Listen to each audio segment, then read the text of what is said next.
these together. I'm going to take you out to sea once again, to another island and another rocky place, which is not blue. The sea always looks delightful, turquoise and beckoning, but sometimes it's not quite as nice as you think it's going to be. I'm going to sing you a song. I might need the words, but I don't know. We'll see. And this is a song in Scottish Gaelic, and the words behind it. It's a love song.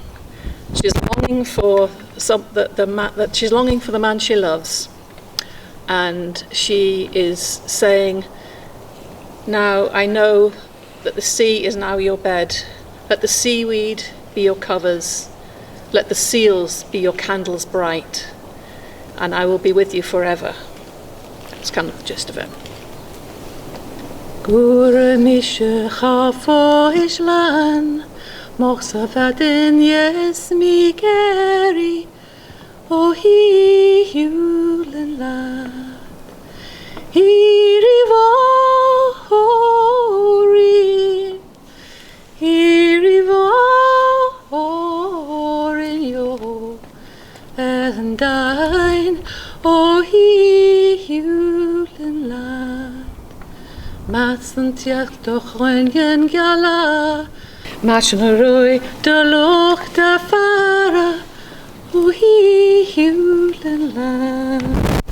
Hiri vorin, hiri vorin yo, and dine, o hi hulen lad.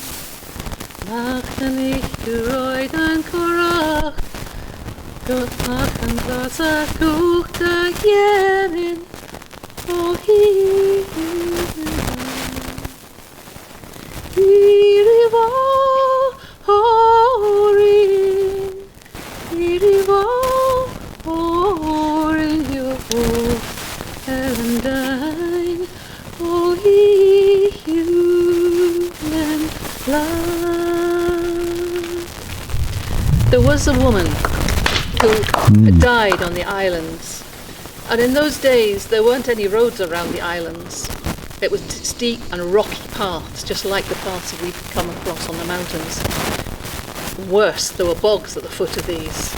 It was really dangerous.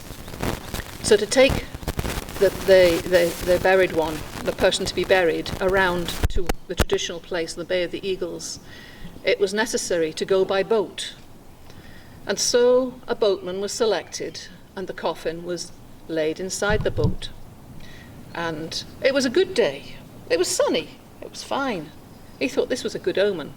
So he took his oars and off he went into the bay.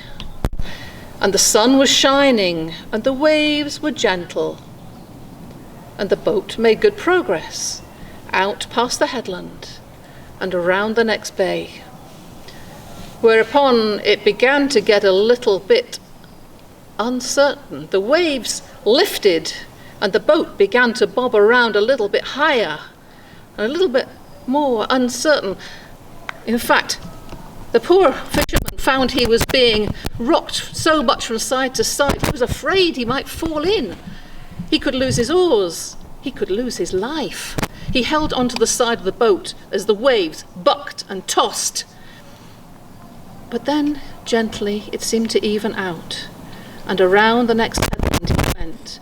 Now he was in sight of the Bay of the Eagles, and he thought, we're fine. But just as he thought that things could not get no better, so the waves lifted again and began to tip the boat backwards and forwards, rocking him, tossing him around. And the poor fisherman had to hold onto the side of the boat for fear of falling in. For who'd want to sink into those blue-green waves? Not him. So as he held onto the side, the boat bucking and kicking, there was a huge wave. Bam! And the coffin lifted over the side of the boat and dropped. He couldn't stop it. It was big and heavy. Over it went and slid down into the ocean, deep into the lovely turquoise waters, down to the fish beneath. Oh no, what can I do? This is not how it's supposed to be. I'm going to be in terrible trouble when I get back. What shall I do? But there was nothing he could do. He couldn't go down and retrieve a coffin.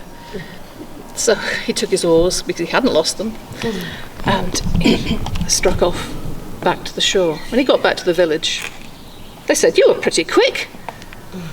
What have you been up to?" He said, "Well, there was a bit of a problem, really. You see, well, I was fine until I got to the second bay and that headland.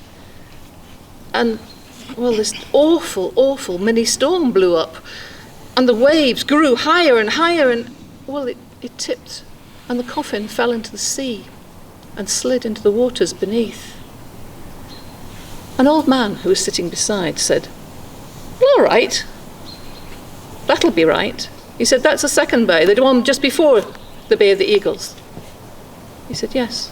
He said, "That's as it should be. For that is where she lost her love of her life. She has gone to join him, and now they are together at last. And they will be together with the seaweed and the seals forever." Irivorin, Irivorin,